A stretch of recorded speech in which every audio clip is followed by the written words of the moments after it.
德国坦克才开进乌克兰，就被美国单独留下面对俄罗斯怒火，盟友开吵，这没想到翻脸来得如此之快呀！各位好，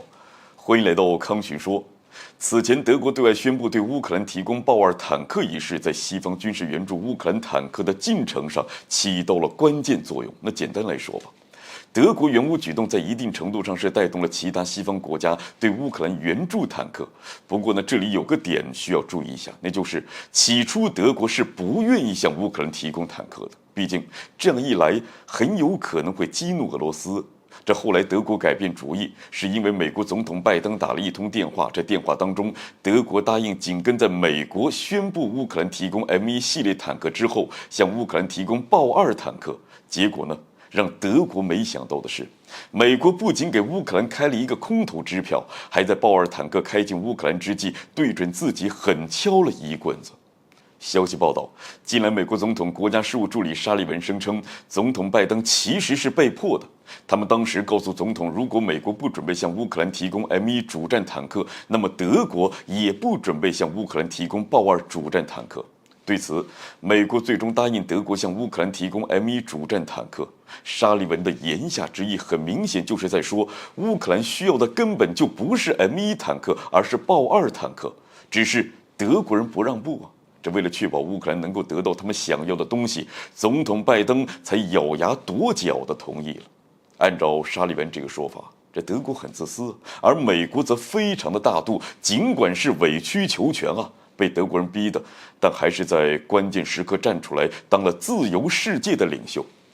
这一时之间，这德国人怕是有点懵了，因为美国、德国才同意向乌克兰提供坦克，这到头来，美国却说他们是被自己逼的。这对此，德国人特别憋屈。这面对沙利文的这番话，德国政府副发言人比希纳有话要说。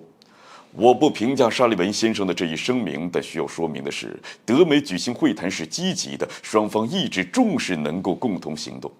与此同时，德国政府发言人黑贝施特赖特也澄清，根本就没这回事，没有将完成一件事情当作另外一件事情发生的前提和要求。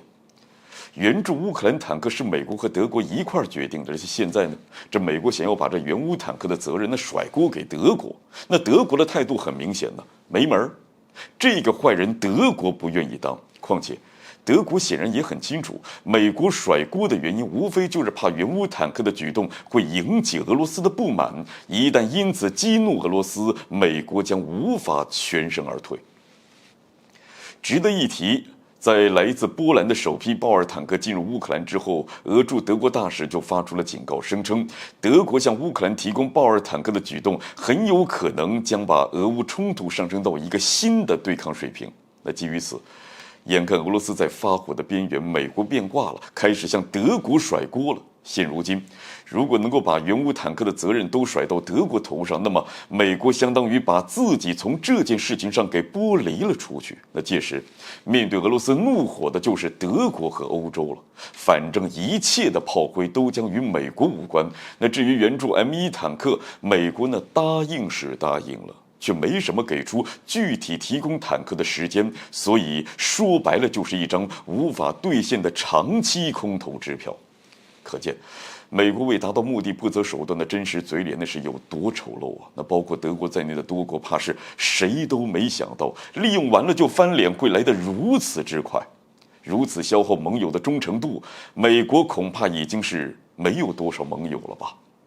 好了，本期节目就进行到这儿，欢迎点赞、转发，留下您的精彩评论。